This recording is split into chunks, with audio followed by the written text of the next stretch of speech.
Hello and welcome to Lost Love Chronicles. Dear listeners, before we get started, drop a quick hi in the comments and let us know where you're tuning in from.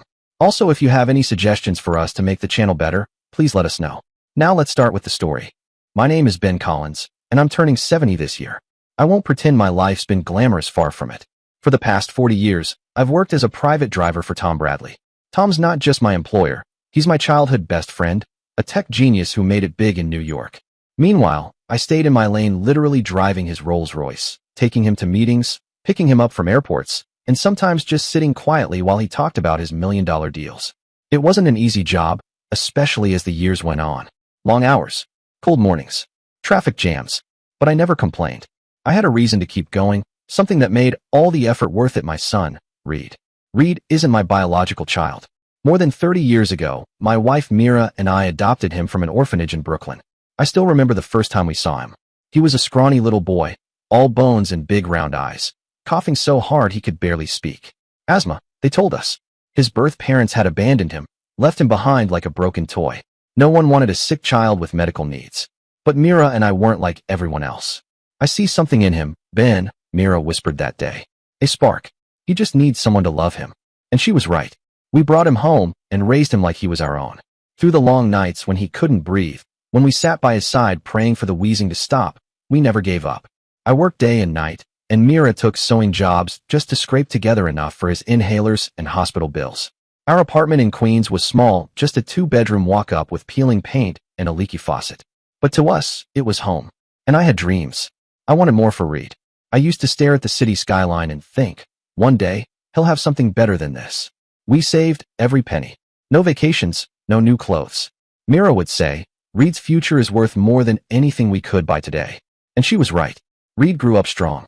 Smart, too. He was quiet, but determined. Excelled in school. Top of his class. When he graduated with an engineering degree, I was so proud I thought my chest would burst. During his graduation, I sat in the crowd holding Myra's hand, tears in my eyes. When Reed stood on that stage and called me dad in front of everyone, that was it. That was my moment. All the sacrifices, all the nights we sat by his bedside, it all led to that. Mira passed away 5 years ago. Cancer. She went quietly, without fuss, just like she lived. After that, the apartment in Queens felt too big and too empty. I moved into a small place attached to Tom's Long Island mansion. It made driving him easier, and it helped me save money every month. After Reed graduated, I kept sending him money quietly, steadily, helped him pay off those student loans, and gave what I could to support his new life. I didn't want him to struggle like I did. I didn't want him to lie awake at night wondering how he'd afford rent or groceries. Maybe, deep down, I was also trying to fill the emptiness that Myra's passing had left in my life. I'm old now.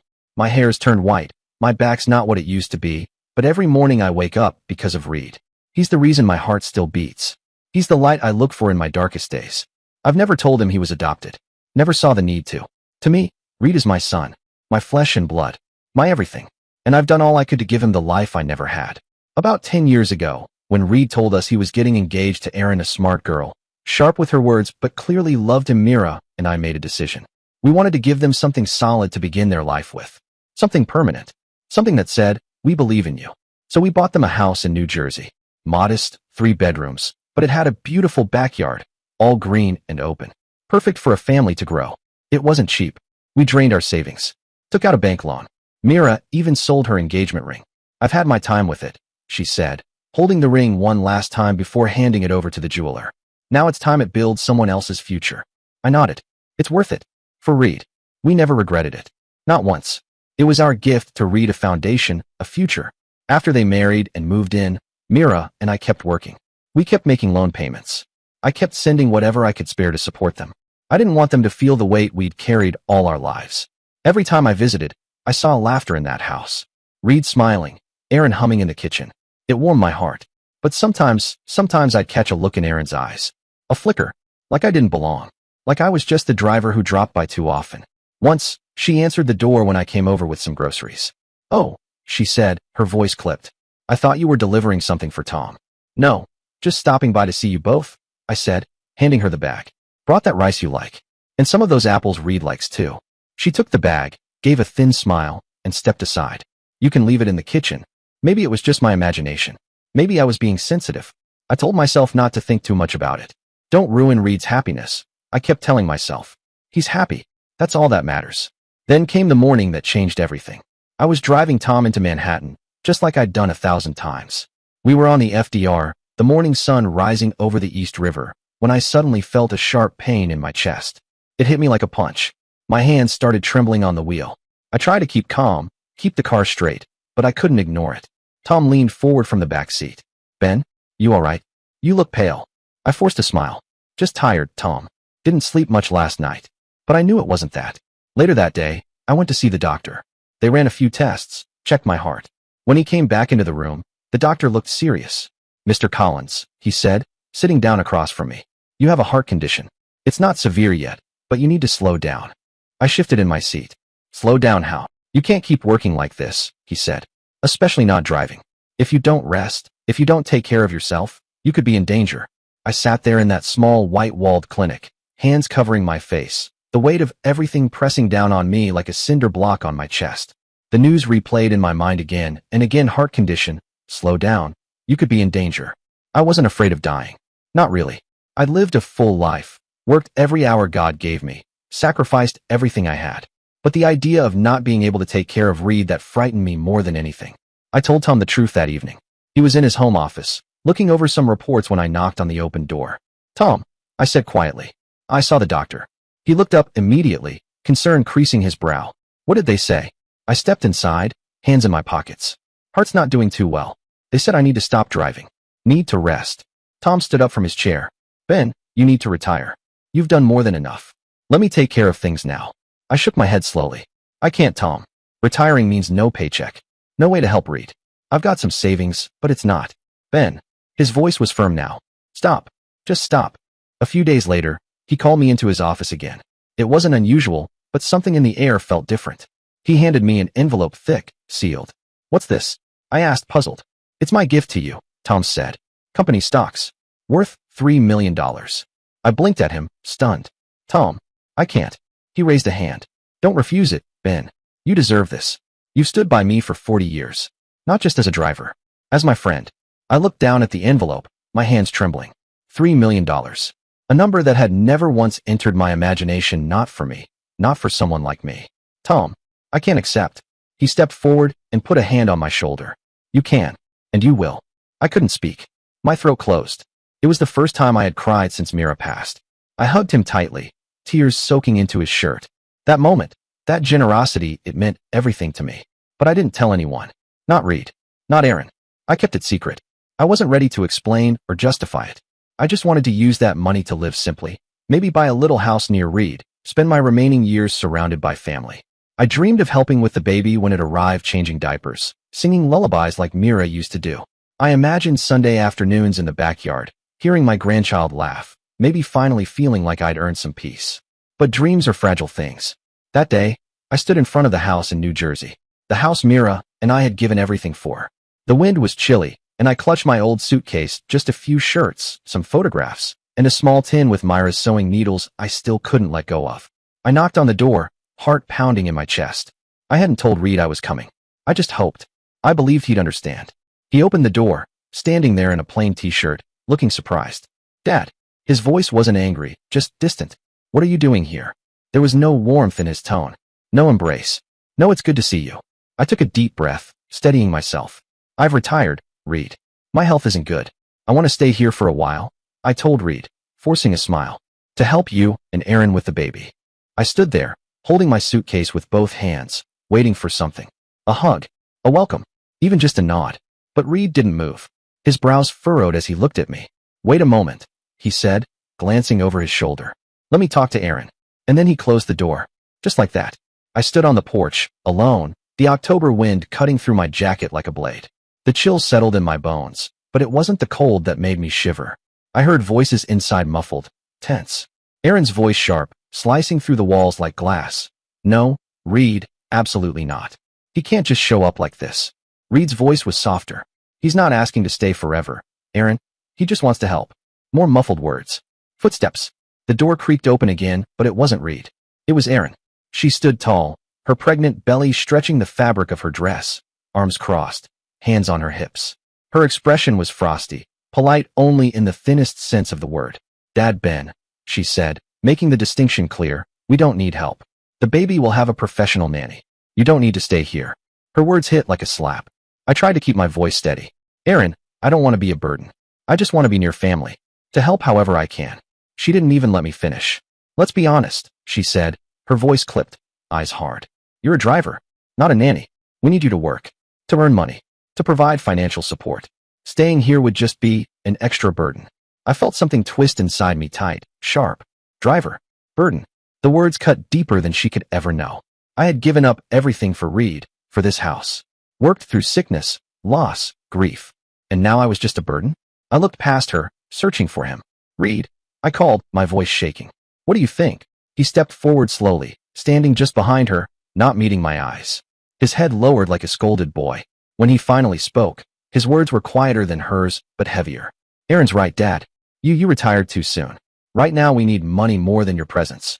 I felt the breath leave my lungs. No defense. No kindness. No, come in, Dad. Rest. Just silence. And dismissal. I turned around, dragging my suitcase behind me. I didn't want them to see the tears gathering in my eyes. Didn't want to beg for love where there was none. The walk back to the street felt longer than it was. The leaves crunched under my feet. I had nowhere to go. No home of my own. But I would rather sleep on the street than stay where I was unwanted. That night, I returned to the small apartment attached to Tom's mansion. Lay on the bed, staring at the ceiling.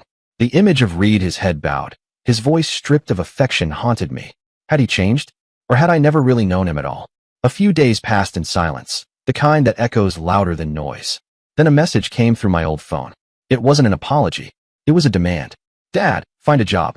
We need money to buy a new car for the baby. I stared at the screen, the words burning into my hands. My hands shook as I dialed Reed's number, praying that maybe he'd pick up and we could just talk. But it wasn't his voice I heard. Mr. Collins, the woman said. Her voice cold as stone. Reed's busy, the voice on the line said. I'm speaking on his behalf. It was Lucia, Aaron's mother. Her voice was smooth but steely, like polished marble. You should find a job, she continued. Or better yet, move into a nursing home. Don't bother our family. I stood there holding the phone to my ear, stunned. Nursing home, I whispered. The words hit me like a blow to the chest. They didn't just want me out, they wanted me discarded. Set aside like an old, worn-out piece of furniture. I didn't answer her. I just hung up, heart aching not from my condition, but from something far worse. The brutal realization that my son's family didn't want me, didn't need me. But I couldn't give up. Not yet. I refused to believe that Reed, the boy I had rocked to sleep, nursed through asthma attacks, cheered through school, could truly turn his back on me. There had to be something left of him. A memory. A flicker. So I drove to New Jersey. Each mile strained my chest more than the last. The pain had grown sharper these past weeks, like a reminder of time ticking down. But I didn't care. I needed to see his eyes. To hear him say he was still my son. I stood once more in front of the house Mira and I had bled for. The lawn was neatly trimmed, the front porch decorated with a baby swing and a welcome mat. Everything perfect. Reed opened the door, and I knew instantly I wasn't welcome. His eyes were clouded with irritation, his lips pressed into a thin line. What are you doing here again, Dad? He asked flatly. I've made it clear. I took a breath, trying to keep my voice steady, my pride from crumbling. Reed, I have nowhere else to go. I just want to be near you. Near my grandchild. I'm not asking for anything. But he didn't even pause. Dad, enough, he snapped. You retired. You have no money. And now you want to mooch off us. My breath caught. You're a driver. What can you even contribute? Go find a job or move to a nursing home. Don't embarrass us. I stood there frozen. Mooch. Embarrass. Each word hit harder than the last. My legs felt unsteady beneath me. I looked at him, really looked, searching for that little boy who once reached for my hand when crossing the street, who beamed with joy when he called me Dad. The boy who once made me a Father's Day card in crayon and glue. But he wasn't there anymore. In his place stood a man I didn't recognize, blinded by pressure, poisoned by contempt, and chained to the influence of Aaron and her mother. My voice cracked. Reed, have you forgotten everything your mother and I did for you? This house, your tuition, everything. And you promised you'd take care of me. Reed scoffed. A bitter sound. Cold and cruel. Promised, he sneered. Don't be delusional, Dad. This house is mine. Legally. You have no claim here. Just go. Don't make things worse. I turned slowly, tears slipping down my cheeks. I didn't want him to see. Not because of pride, but because I couldn't bear the thought of him not caring. I drove back to Long Island in silence, the world outside a blur. My mind was blank, my heart heavier than it had ever been. That night, I went to the old safe in the back of the apartment and opened it with shaking hands. Inside was a small stack of documents. On top, the one I had searched for, the contract Reed had signed 10 years ago back when Mira and I finalized the paperwork to put the house in Reed's name. I still remember the day Reed held the keys to that house for the first time. His eyes sparkled shone like they held the entire sky inside them. He looked at me and Mira, clutching the keys with trembling hands, his voice thick with emotion. "Dad, Mom, I don't know how to thank you," he said, pulling us into a tight hug. I smiled and patted his shoulder, but in the back of my mind, a small unease stirred. Reed was young then, so full of life, but impulsive, naive. I worried he didn't fully grasp the weight of what Mira and I had done for him. That fear wasn't mine alone. At dinner, as Reed and Aaron laughed and clinked glasses in celebration, I felt Mira reach for my hand beneath the table. Her grip was firm, and when I looked at her, her eyes were brimming with quiet concern. "Ben," she whispered, barely audible over the clatter of plates and voices, "we have to make sure Reed doesn't forget what his parents have done for him." I nodded silently. I knew what she meant. We didn't give him that house for praise or recognition. We gave it out of love, out of a need to secure his future. But love shouldn't be blind. We needed to protect the meaning behind the gift, to protect our place in his life. It was then I proposed the contract. Not because I distrusted Reed. Never. But because I wanted him to understand responsibility. That gifts come with remembrance. That family isn't just something you grow from, it's something you carry forward. The contract was clear. If Reed failed to care for Mira and me in our old age, the ownership of the house would revert back to me. It was a safeguard, drafted by a lawyer and notarized properly. I sat him down in our small living room the night before we finalized everything. He was excited, talking about renovations and new furniture. I had to calm him down and look him in the eye. "Son," I said gently, "your mom and I don't ask for much. Just that you remember us. That you take care of us when we need you. That's all." Reed didn't flinch. He didn't even hesitate. "Dad, I promise," he said, smiling wide. "I won't let you down." And then he signed. I believed him. God help me. I believed in that promise with every fiber of my being. I placed the contract in the back of my safe, behind old photos and retirement paperwork. I never thought I'd need to use it. It was a reminder, a quiet guardian of all we had sacrificed. I told Mira, "This is just in case. He loves us. He'll remember." Now, sitting alone with that paper in my trembling hands, I saw the truth in ink and betrayal. The signature was still there, still crisp. A vow made and broken. Reed had betrayed me, not just with words, but with coldness, with silence, with contempt. He hadn't just broken a promise. He had broken me, and all I could think of was Mira. How heartbroken she would be if she saw the man our son had become. I thought of the years we worked ourselves to the bone, the nights I sat up worrying, the times Mira sewed until her fingers bled to make ends meet, all for Reed. All for what? Contempt, dismissal, ingratitude. I looked at that contract through misted eyes and clenched it to my chest. I couldn't let it end like this. Not for my sake, but for Mira, for our sacrifices. I called the old lawyer who had helped me draft the contract all those years ago. He still remembered my name. "Mr. Collins," he said after I told him everything, "your contract is ironclad. If Reed has violated the terms, you have every right to reclaim the house." He paused, his voice softening. "But are you sure he's your son?" The question struck me like a slap. I looked across the room, at the photo I kept framed on the shelf, a younger Reed, no more than 8, his arms wrapped around my neck, that wide, beaming smile of a child who trusted and loved without question.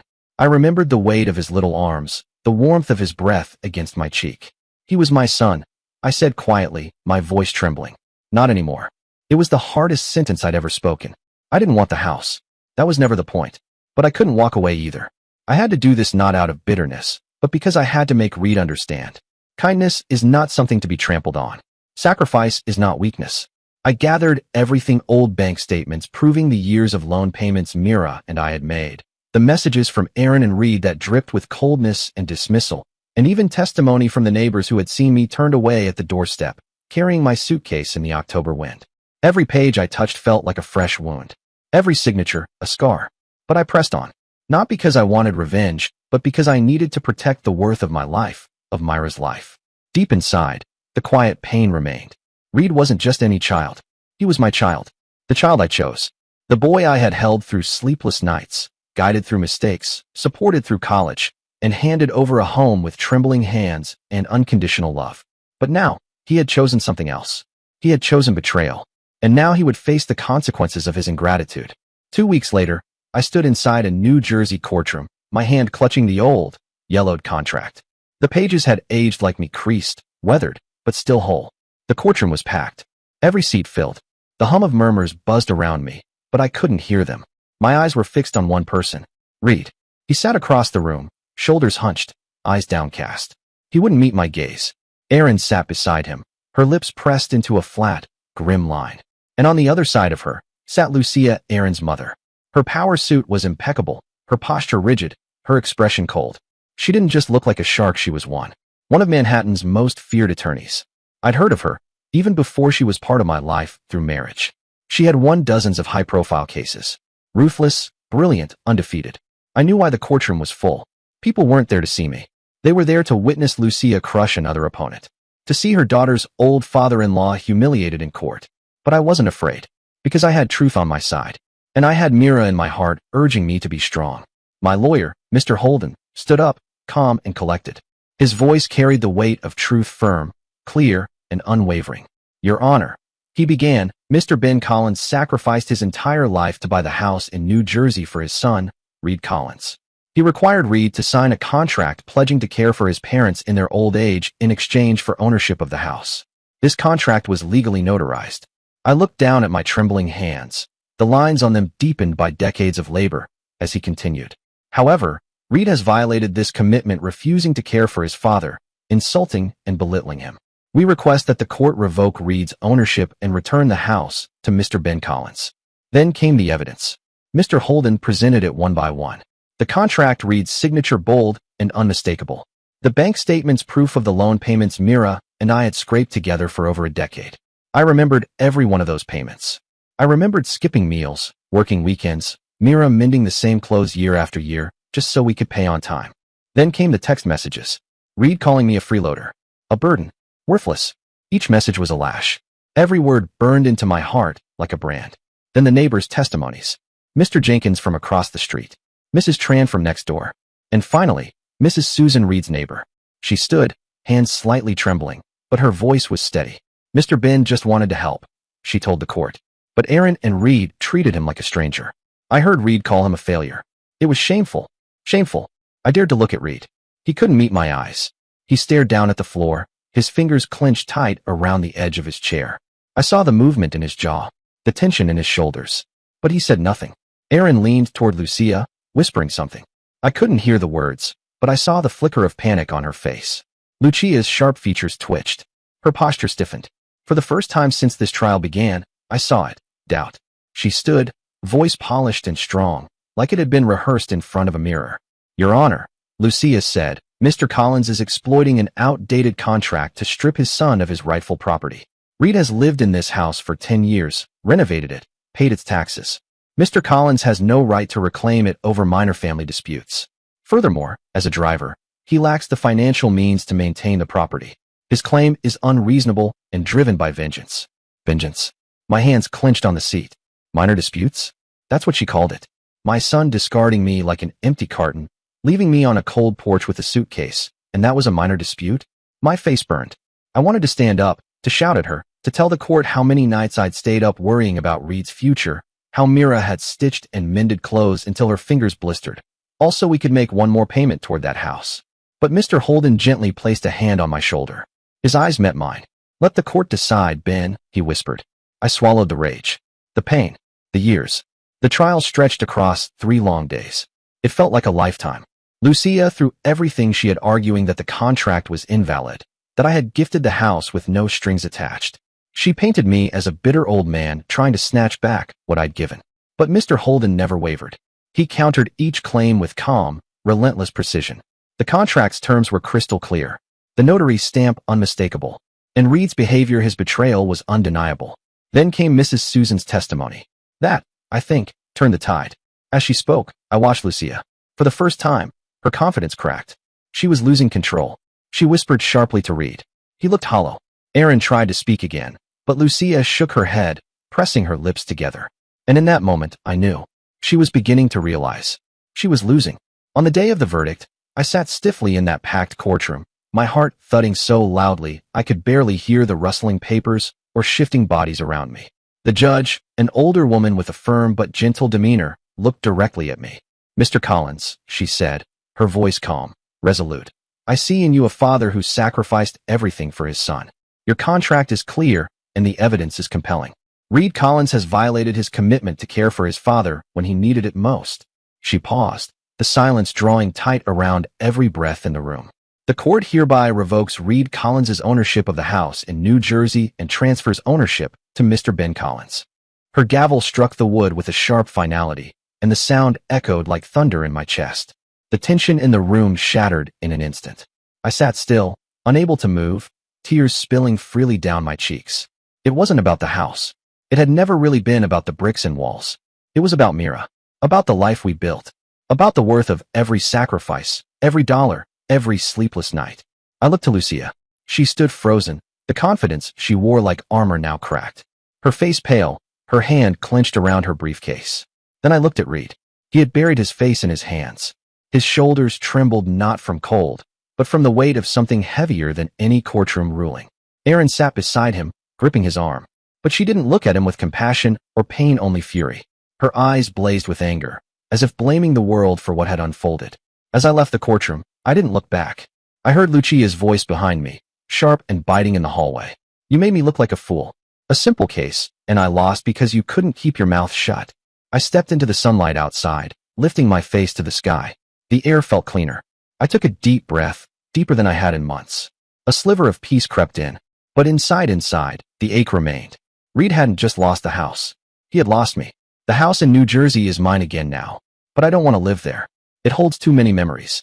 The day Reed held the keys with that boyish grin. Mira gripping my hand and whispering, "We did it, Ben." And then, later, the sting of Reed's voice telling me I was a burden as he closed the door in my face. I rented the house out. The income goes toward my medical bills. For now, I'm staying in the small apartment attached to Tom's mansion. Temporary, but it's quiet. Peaceful. I have my books, my photographs, and silence, something that used to frighten me, but now feels like a balm. I hear things, though. Word travels. Reed and Erin no longer have a home of their own. They've moved into Lucia's luxury Manhattan apartment. A high-rise with views of the skyline, I'm told. Elegant, pristine, but cramped, especially with Erin nearing childbirth. 3 adults in a space meant for one. I heard from an acquaintance that Lucia is not pleased. She's used to her freedom, her privacy, her routines. Now she's stuck hosting her daughter and son-in-law, 2 people who remind her daily of a courtroom loss she hadn't planned for. What surprised me most was how Lucia treats Reed. There's no warmth, no kindness, no shielding behind closed doors. "You're a burden," she told him during a dinner, according to a mutual friend who happened to be there. "You made me lose that case, tarnished my reputation. My colleagues are laughing at me because of you." Reed, who once stood tall with confidence and pride in his engineering degree, now lives under a shadow. The apartment may be luxurious, but every word from Lucia cuts deeper than any debt or hardship ever could. She doesn't hide her contempt. She reminds him, again and again, of what he cost her. Erin, who once stood so defiantly by Reed's side, has grown distant. She blames Reed for not being strong enough, not capable enough to protect their family. That's what I heard from the same acquaintance. Arguments have erupted. The kind that don't end in apologies or soft embraces, but in silence. They sleep in separate rooms now, no longer speaking as they once did. Their marriage once Reed's pride. His comfort is now like cracked glass. Fragile, sharp, waiting to shatter with one more careless word. I don't take joy in hearing this. Despite the pain Reed caused me, despite the cruel words, and the humiliation, he's still my son. He's the child I once held during his asthma attacks, rocking him gently in my arms through nights of wheezing. The boy I taught to ride a bike, to tie his shoes. I remember his little hands, sticky with peanut butter, grabbing mine and calling me the best dad in the world.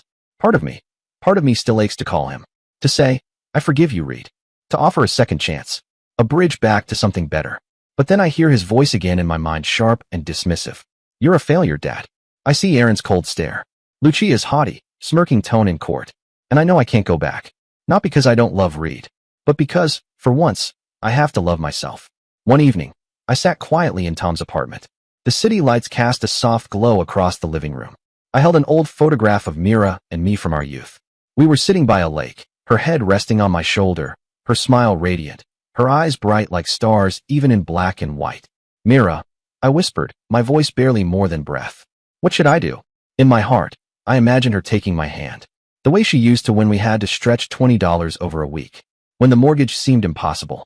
When Reed needed tutoring, and we couldn't afford it, but we found a way.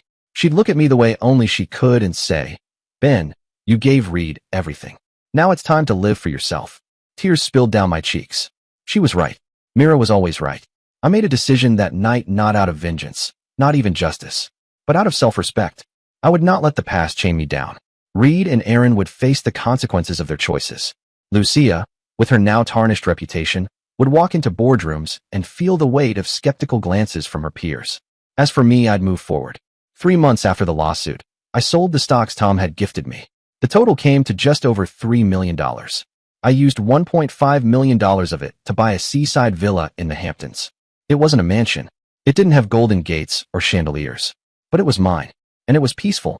Every morning, I step out onto the balcony and watch the waves crash against the shore. The white sand stretches like a dream beneath the endless blue sky. The villa is nestled among green trees. Sunlight streams through the wide glass windows, warming every corner of the home. It isn't ostentatious. It's simple, quiet, gentle, just like Mira would have loved. Each morning, I brew a cup of strong coffee and sit by the window, listening to the ocean. For the first time in my life, I live for myself. Buying the house hadn't been easy. I'm no expert in real estate. My knees ached. My back throbbed. And my heart still stung whenever I thought of Reed. But someone helped me. Edgar, Aaron's younger brother. He's nothing like his sister. A young, enthusiastic real estate agent, always smiling, always patient. No judgment. No condescension. He took me to view properties all around the coast. He explained everything: property taxes, flood insurance, heating systems. He never rushed me, never talked down to me. One afternoon, as we stepped onto the deck of the house I would eventually buy, he turned to me with a wide grin. "Mr. Ben," he said, his voice bright as the sunlight behind him, "this house was made for you. You deserve it." I looked into Edgar's eyes and saw something I hadn't seen in a long time: sincerity. A kind of quiet, unfiltered decency that had been absent in Reed for years and never present in Aaron at all. I nodded, my chest heavy but steady, and signed the contract. Just like that, a new chapter began. I didn't know then that Edgar would inadvertently shake Reed's world with a single slip of the tongue. It happened one evening when I invited Edgar to the villa for dinner, a small thank you for all his help. We sat on the porch, the air filled with the scent of salt and grilled fish. The sunset had painted the sky in ribbons of orange and gold. It should have been a perfect evening, but Edgar seemed distracted, picking at his plate. Finally, he spoke. "Mr. Ben, I think I messed up." I set my fork down. "What happened?" "I was talking to Erin the other day. She called me to ask if I knew anyone renting in Manhattan." He paused, wincing. "And I was just bragging. I told her I sold a beautiful Hamptons villa recently." I stared at him. The air suddenly felt heavier. "I didn't think she'd ask for details," he said, rubbing the back of his neck. "But when I said it was you," she went quiet. Then she just said, "Oh," and hung up. He looked at me, regret clear in his eyes. "I'm sorry, Mr. Ben. I didn't mean to." "It's not your fault, Edgar," I said quietly, though my stomach had knotted. "You didn't do anything wrong. But the damage was done." Reed now knew. I could picture it: Aaron's voice, sharp and cold, telling him that the man he'd mocked, belittled, and cast aside now owned a seaside villa in the Hamptons. That I, the supposed burden, was living a life of comfort, peace, and dignity. A life he could no longer touch. I didn't feel joy. I didn't feel sorrow either. I just felt empty. Reed had chosen his path. He had spat on the love Mira and I gave him. And now, whatever bitterness he felt wasn't my burden to carry. He had to face the consequences. A few days later, my phone buzzed. An unfamiliar number. I stared at the screen for a long time. Something inside me whispered it was him. I let it ring. My finger hovered above the green icon, trembling. A part of me, small, aching, foolish, wanted to answer. Wanted to believe he was calling to apologize, to mend the shattered pieces between us. But the other part, the part that remembered his scorn, the sneer in his voice when he called me a failure, that part reminded me to stay strong. I didn't pick up. A voicemail came through. I waited a moment, then pressed play. "Dad," Reed's voice cracked. I heard about your new house. I want to see you. Please." I listened to it 3 times. Each word twisted the knife. My heart ached, but not from anger. From mourning. Because I knew the truth. Reed wasn't sorry. He was desperate. Edgar came by the next evening. He didn't bring it up at first, but as we walked along the shore, he finally spoke. "He's not doing well, Mr. Ben." I stayed silent. "He's drinking. A lot. Fighting with Erin. She's got the baby now, but she barely looks at him. Says he's not the man she married." I clenched my jaw, saying nothing. "Lucia's on his case constantly," Edgar continued. "She calls him a loser. Says he ruined her reputation. that he humiliated her in court. I closed my eyes. He's close to breaking, sir? I think he's already broken. I nodded slowly, the ocean wind brushing against my face. I thought of the nights Mira and I lay awake, whispering about Reed's future, about the family he would build, the happiness he deserved, the love we poured into him like water into a thirsty well. But it wasn't enough. I turned back to the sea, watching the endless, rhythmic waves crash against the sand. I thought of Mira, of her gentle voice, of her unwavering faith in our son. And I realized, with a hollow ache in my chest, I couldn't save Reed from himself. I had given him everything, my time, my money, my years. And he had thrown it all away like it meant nothing. This villa, this quiet life by the sea, wasn't revenge. It was my reward. A fragile peace earned after decades of selflessness. But I knew, for Reed, it would cut like a blade. He'd see the polished floors, the sunlight spilling across the terrace, the calm that wrapped around every corner of this home, and he'd know. This wasn't the life of a failure. It was the life of a man who had finally chosen himself. That afternoon, I was painting on the terrace. A hobby I'd picked up recently, something about watching the brush sweep across the canvas, creating something from nothing, calmed my soul in a way I hadn't felt in years. The air was crisp, the sea breeze gentle, and for a few moments, I was lost in color and silence. Then the doorbell rang. I set the brush down, wiped my hands on a rag, and made my way downstairs. I figured it was Edgar dropping by, or maybe a package. But when I opened the door, I froze. It was Reed.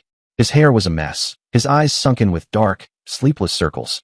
His shirt hung wrinkled on his thin frame, and he looked like a man who hadn't known peace in a very long time. He stared at me, lips trembling. "Dad," he whispered. "I'm sorry. I was wrong. Please, give me a chance." I didn't speak.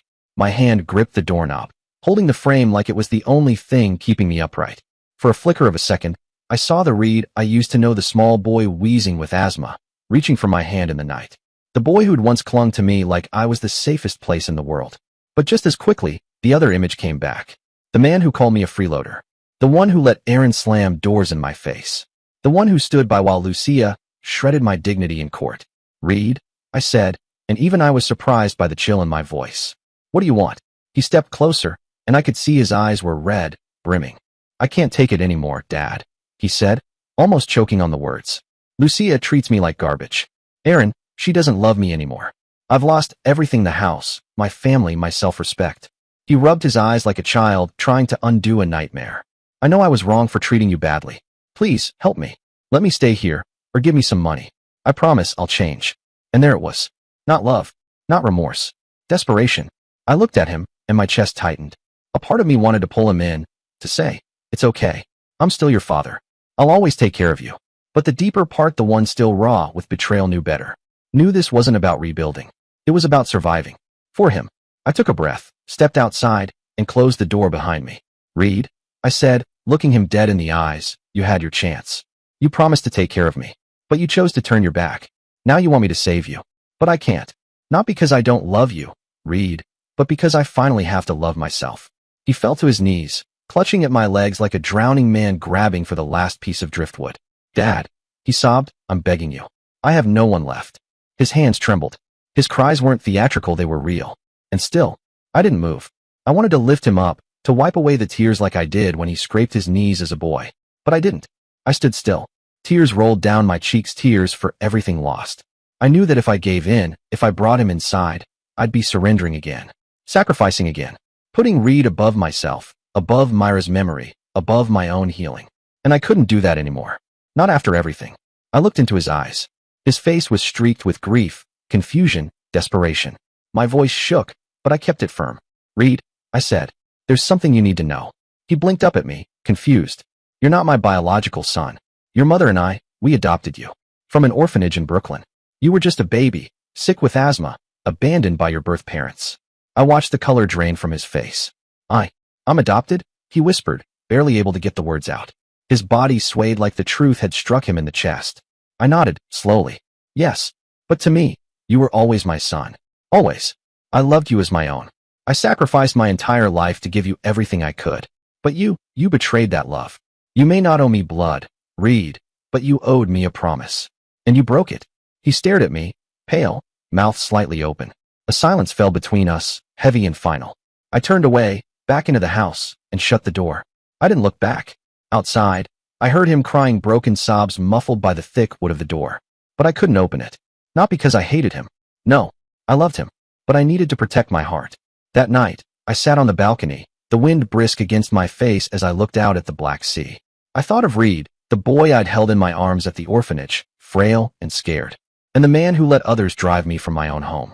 I thought of Mira, how she stayed up late sewing clothes to save money, her fingers calloused, her eyes always soft. We gave Reed everything, but we couldn't give him gratitude. The next day, I blocked his number. Aaron's too. And Lucia's. The final thread had snapped. And for the first time, I felt something I hadn't known in years. Freedom. Now, at 70, I live days I never dared to imagine. I paint, play golf, attend a local community club where I've made real friends. They call me Ben the Sea Painter, and I laugh every time. It feels good to laugh again. I no longer have contact with Reed, Aaron, or Lucia. The truth about Reed's adoption, that deep, private truth Mira and I had kept close for decades, severed the last tie between us. I don't hate him. I only regret that he didn't value the love and sacrifice we gave. Once, after a light round of golf, a new friend named George turned to me as we sipped cold drinks on the terrace of the club. He glanced over with a gentle curiosity. "Ben," he asked, do you regret adopting Reed?" I looked out at the sea, the waves churning like memories in the back of my mind. I could still see it, young Reed, maybe 5 years old, beaming up at me with wide, innocent eyes the day I brought him home from that quiet orphanage in Brooklyn. He had gripped my finger like it was a lifeline, trusting me without question. "No," I said aloud, smiling softly, as if answering someone beside me. "I don't regret it." I turned away from the view and looked around the quiet villa that had become my sanctuary. I only wish I'd protected my own worth sooner. Every night, I sit with her. Myra's photo rests on the small table near the window, framed in silver, her smile forever caught in a moment of light and laughter. I place my hand on the table beside it and whisper, "Mira, I did it." And I imagine her. I see her warm brown eyes and feel her fingers closing gently around mine, like she used to when life became too heavy. She would always find the words to pull me back up, gentle, firm, full of love. I've learned now that kindness, it shouldn't come at the cost of self-destruction. I gave Reed everything. But now, I choose myself. This morning, as the sun stretched golden across the sea, I found a cream-colored envelope in my mailbox. I opened it slowly, curious. Inside was a crisp invitation. "You are cordially invited to the Summer Horizons art exhibition. Your painting, Ocean's Memory, will be featured at the center of our gallery." I stared at the words, stunned. My hands trembled slightly, not from age, but from emotion. My painting, my quiet meditation, my healing chosen. Celebrated. Standing before the mirror now, I adjust my suit jacket, brushing the shoulders with care. I pause, looking at my reflection. A silver-haired man meets my gaze, not the exhausted driver who once worked double shifts for his ungrateful son. No, I'm Ben Collins, a man who found peace and meaning in the simple beauty of the tide. Outside, the sea still crashes steady, endless, uncaring of the storms it once held. I open the door, the salty breeze rushing in to greet me. I breathe it in deeply, feeling it fill my lungs and lift the weight off my chest. This is my life now. My new life begins here. And this time, I'll live for myself. For Mira. For the dreams we once forgot when we were too busy surviving. I close the door behind me, slowly, quietly. My heart at peace. My journey at last has found its shore. Dear listeners, please share your thoughts in the comment section below and don't forget to like, share, and subscribe.